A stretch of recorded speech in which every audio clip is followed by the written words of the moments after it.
Hi, I'm Micki. Hi, I'm Kat. Welcome to Cat and Mouse Astrology. We're at a full moon. Full moon in Aquarius. It's It's the big best and one bright. Yeah, yeah. It's a big, bright one. Why is it the best one? because it's the summer one and it's all about being outside in the summer with the moonlight. Hot fun in the summer sun. Yeah. Yeah, that was a song I used to like when I was a kid. It's the best because it's the best for night swimming. Ooh, Yeah. that's true too. That's good. Yeah. Yeah, we love an Aquarius moon. It's a people moon. Yeah. It's a It's a people moon. socializing kind of moon. Socializing kind of moon. That's right. Getting together with other folks kind of moon. Positive kind of moon. Shall we take a look at it? I'll Let's share look my at it. screen. Yeah, let's take a look What at it does the here. sky look like?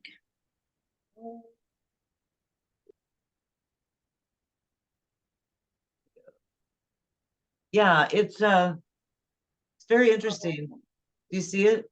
Yes. That's a lot of squares and oppositions. Yeah, we've got, of course, the moon and sun, which is always opposite at a full moon, but we've got this Mercury opposite Saturn Like right there. right there, crisscrossing. So whatever this is shining a light on, it seems to be something that we are both talking about, and it has some limitations. Hmm. It's Maybe all we're right. talking about the limitations. Limitations make you get creative. Is true. Is true. And it because it's an Aquarius moon, Aquarius is a sign of creativity, Mm. As is Leo. as is Leo. Yeah. Well, actually, that's what I meant to say. Leo is a sign of creativity. Yeah. It is very creative. And with the sun at home in Leo, it's shining a light on all those things that are really, creative and, as you say, um, enjoyable in the summertime. Yeah.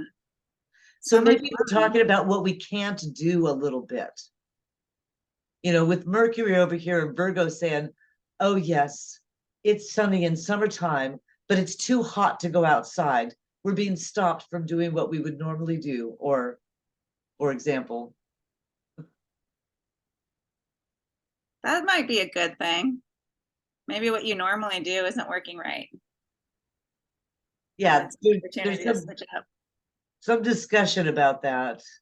But now notice that there's a trine with Mars and Jupiter. That seems lovely. Something's moving in this. Yeah. We're not just all bottled up. There is a powerful trine, with big benefic Jupiter in Taurus and Mars, which is methodical in Virgo. Mm-hmm. So Mars is doing it. It's moving forward. It's just doing it carefully, That's good. carefully. So I think that that positive trine there is helping us through maybe some change that's also being heartfelt, because it involves Venus and Uranus. Yeah. So some kind of maybe heartfelt change is happening. And notice we're coming back into um, a full-on trine with Uranus, because Venus is going backwards. Right. It's going retrograde, and Black Moon is full-on trine Uranus right now. Square. Or sorry, square. Thank you. I don't Yeah. mean trine. I mean square. The red Yeah. lines are squares and oppositions. The blue lines are trines and sextiles. And I mean square when I talk about Great. Uranus and both Venus and Black Moon. I never So thought much about Uranus Black Moon Square. I don't think I've ever contemplated that before. that's what I was just wondering about. Let's unpack that, Hmm. What's because that this is a about? change to what we don't know or maybe don't want to face. Yeah. Well, and then with Mercury in there, is there a chance something that's unconscious becomes conscious?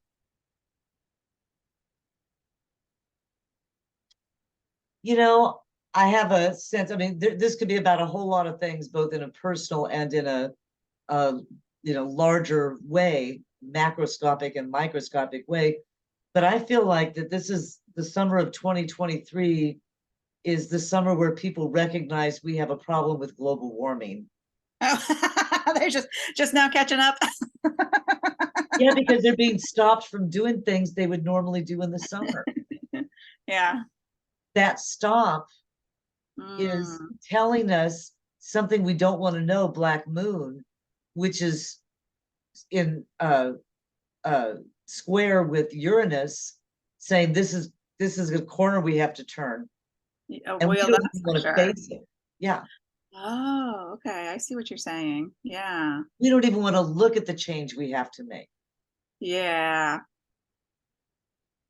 Well, it's hard because it's not really the change we have to make. It's the change that the corporations have to make and the governments have to make. And it feels so out of our control.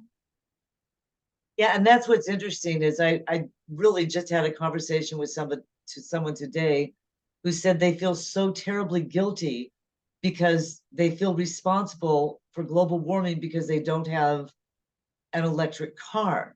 Oh, come on. And that was my thing is like, well, this electric car compared to Elon Musk's rocket and the amount of emissions from that, we can't control what the billionaires are doing. Everybody does need to do our part, turn off the lights, save water, there are things that we can do to help our planet. But when it comes to the big stuff, you're right. There's no bigger polluter on this planet than the US military. Yeah, I just read that. That's right. So we have to do things that, have to do with how we vote, because that's the only way that gets changed is when we come out in numbers and show our power through the ballot box. Yeah, or with strikes. Strikes are sometimes more effective. Yeah, and that's also what's going on this summer. And oh boy, we're not going to tell you any more jokes.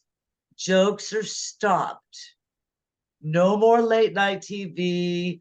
We're not going to make any more Netflix shows after this next whatever it was that everybody loves so much, Stranger Things. Yeah, this is the last Stranger Things. It's all done, babies, because if we're not going to tell you any more good stuff, we're stopping because you're not paying us any money. Yeah. We're being robbed here. Yeah. So there are the strikes going on, which we've had that like strikers surrounding a factory has been like Uranus has been over that spot recently. And I would just like to say that Leo 9 is a communist activist spreading his revolutionary ideals. Fascinating. Yeah. And what's Aquarius 9? Let's see. Just a second. A flag seen turning into an eagle. Ah. So some sort of change. Yeah, I mean, if we're willing to rally. Here's something that I've looked at and I'm unpacking here too is Aquarius is not only the place where the full moon is, but Aquarius is the void across from Venus retrograde for 40 days and 40 nights. Ah, yeah. It's the void across from this big change that's, with Venus square to Uranus. So this is a big change in what we value. We're reevaluating what we value and going back and forth over Black Moon. Yeah. Maybe we're trying to figure out what it is we do value. Maybe it's like life on Earth. I don't know. I mean, stuff. But what's interesting to me here now is the void.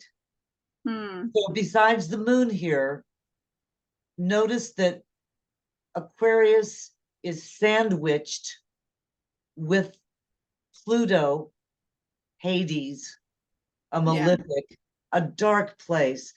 Sure, that's the poop from where the transformation, grows, but it's not necessarily pleasant to wallow in it. And Saturn, which says no and stop.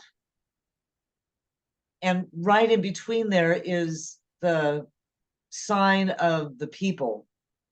Mm, So I think that there's something, in both in what we've just talked about with this oppositions with Mercury and Saturn as it relates to the strike, and yeah. also with Uranus and both Venus and Black Moon, that we've got a window in Aquarius that we Mhm. need to be reviewing and see what's going on in Aquarius personally and in the outer world. Yeah. That's what I'm And fresh and empty, so that kind of gives you space to write something new. Yeah, exactly. Exactly. And the moon's reflecting something there that's emotional. We Yeah. might 'Cause be feeling squeezed or something oh yeah. in this area of our lives. Yeah. Or it's reflecting something to us that is it feels boundaried by maybe things that we have less control over. Yeah. That seems accurate. Hedged by things out of our control. Yeah. But we're moving in an interesting direction because of the South Node is in Libra now. Mm. And the North Node in Aries. So we have a year and a half of kind of a new take on what we're moving towards Mm-hmm. and what we're moving away from.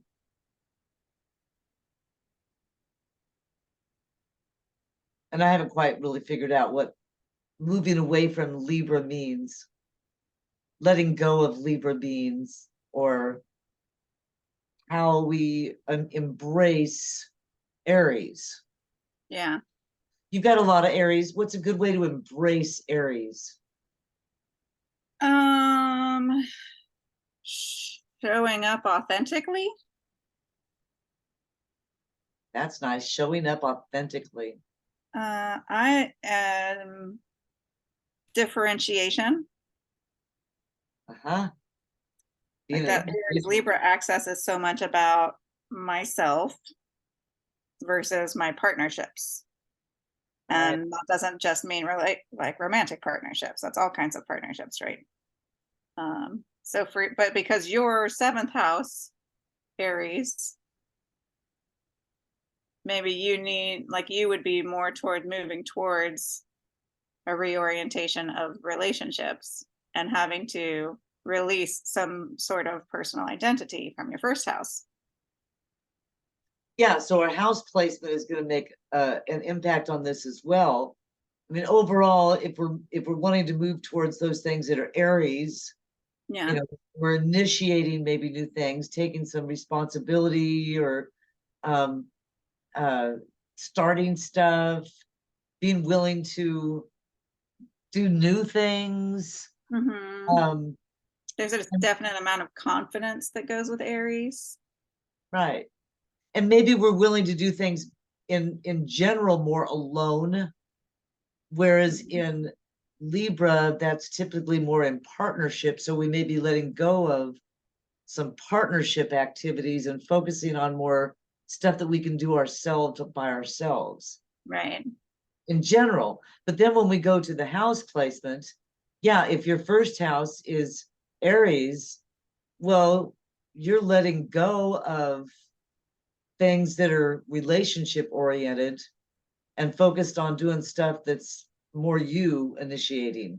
Mm-hmm. But if it's your second house,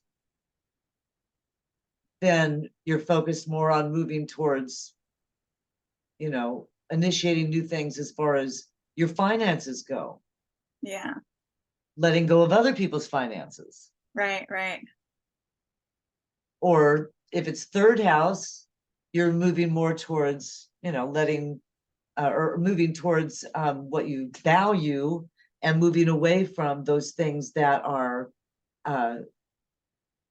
or sorry, third house, things that are,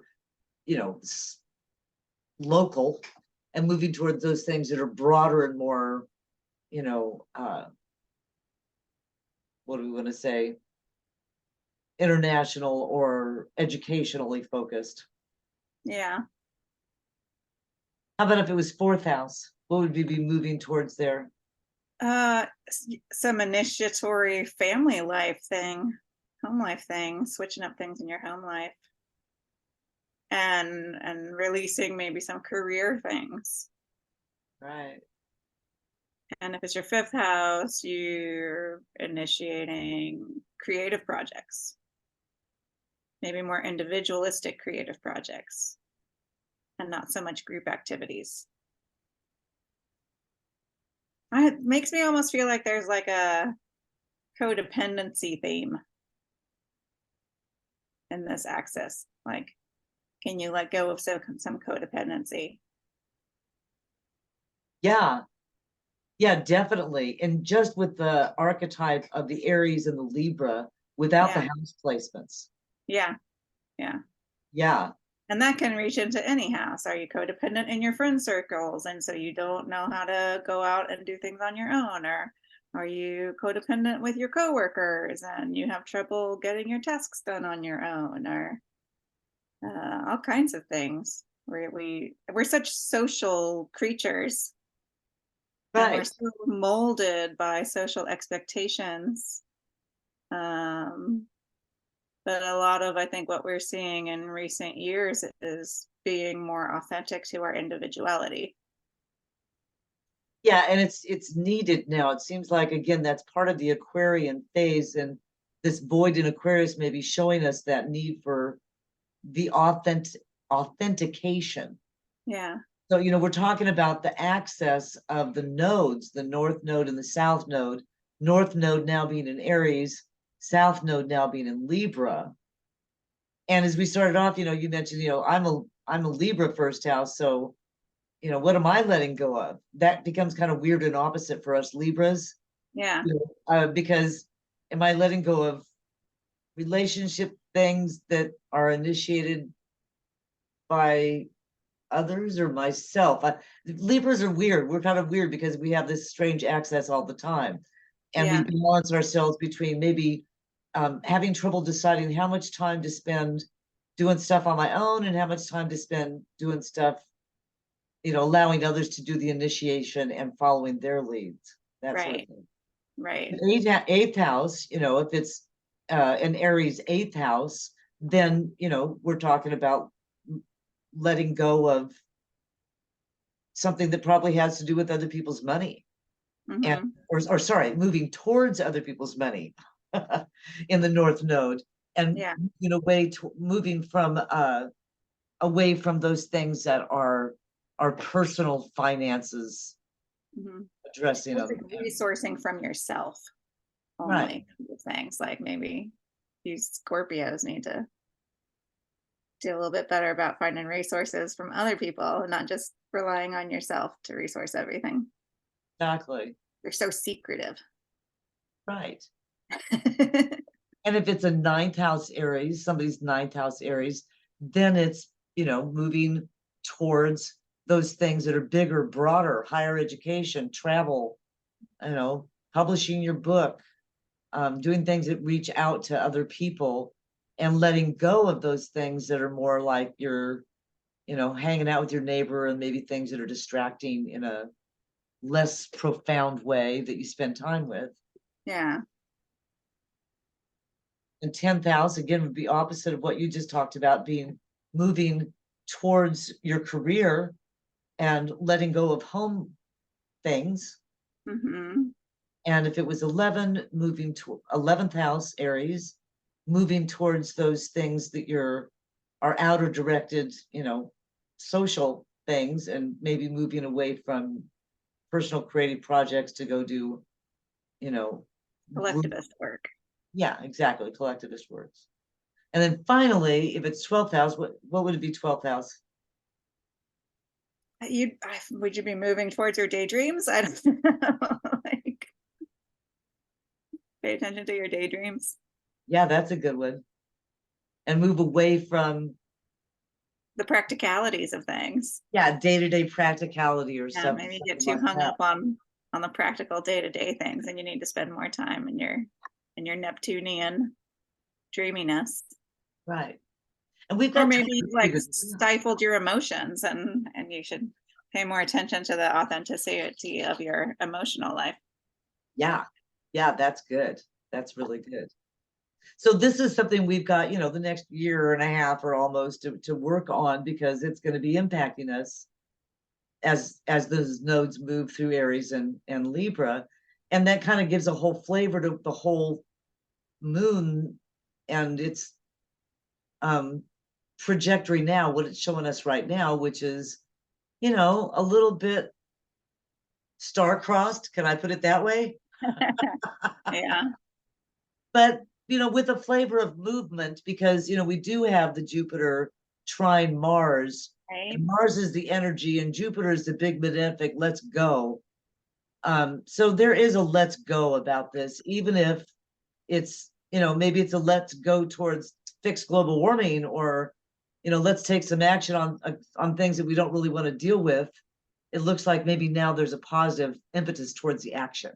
Yeah, I'm looking up the Jupiter Mars.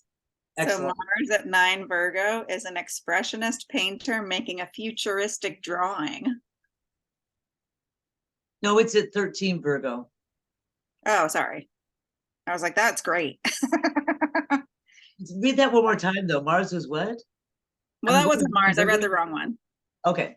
Mars 13, a powerful statesman overcomes a state of political hysteria. Oh. That's a little ominous. Mars. Makes me want to know what is Saturn now. I know, right? Oh, it's Pisces. Just a second. 5 Pisces? Yeah. Okay. A church bazaar. Hmm. I don't know. I don't know about that. Well, Or that's a parade opposite. of what?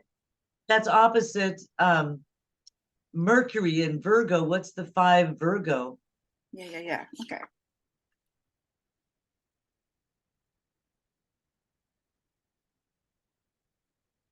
A man becoming aware of nature spirits and normally unseen spiritual energies. That's Mercury. Interesting. Opposite Saturn being a church bazaar. Yeah. Huh. Sounds like maybe an opportunity for raise in consciousness of some sort. Yeah. Through an opposition, there's a tension there, a pulling away of those two things, though. Yeah. You Right. know, we could read the other pair though, because it always comes in pairs. Right. The Sabian symbols. You want to hear the other ones? Absolutely. The other option is for Mercury, a parade of army officers in full dress. Or wait, I lost it again. 5 Pisces. Oh wait, that was Saturn. I'm sorry. That was Pisces. Saturn. Saturn is a parade of army officers in full dress. Mercury, a merry-go-round. Uh-huh. That feels politically incorrect. I don't know. I'm curious about, we just spent a long time with Venus at 28 degrees of Leo. And it's going to stop at 12 degrees of Leo. Would you read 28 and 12? Yes.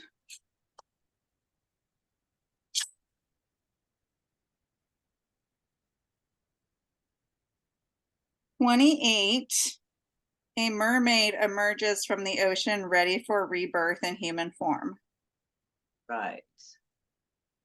So that's what we're headed back towards, but we have a long way before we get there. And so then what's 12, Leo? An old sea captain rocking on the porch of his cottage. So we're going back to visit this guy. Yeah. He obviously was supposed to tell us something of value because it's Venus going back to see him. Maybe to pick up an old conch shell or, a gold piece he found under the sea. We're going back for something of value back to 12 Leo. So that's interesting. And what's the second one for 12 Leo? An evening lawn party of adults. We might be going back to that little gathering we had too. That could be fun. Yeah, that would be, I like that one. Let's do that one. Make it a labor strike. Yeah, go back to this gathering again. We got our values together. We're going to go over back and forth over Black Moon Lilith. So probably the third time we'll have figured out what it was we've been missing. Right? Let's see what Black Moon Lilith is. Exactly. What is 22 Leo? 22 Leo. Oh, yeah. Okay. A bareback rider in a circus displays her dangerous skill. Wow. Fascinating. How about 22 Taurus, the square with Uranus? A jewelry shop filled with the most magnificent jewels. What's the other one for that? Or a white dove flying over troubled waters. Fascinating. So I think I like meditating on the white dove flying over troubled waters. Sorry, Yeah. say that 3 times fast. Yeah, for Uranus, a white dove, there's change coming, and the change we're talking about is a change we value or we want. The change that we want to see, the change we want may be ourselves. No, sorry. The change we want may actually be ourselves, but we have to take a look at what we're not seeing. We have to take a look at Black Moon and figure something out here. Yeah. To decide what we value to be able to move forward in a better way. Yeah. How about that 13 Jupiter? Did you already read that? I did, but it was when I was saying things weirdly, so let me read it again.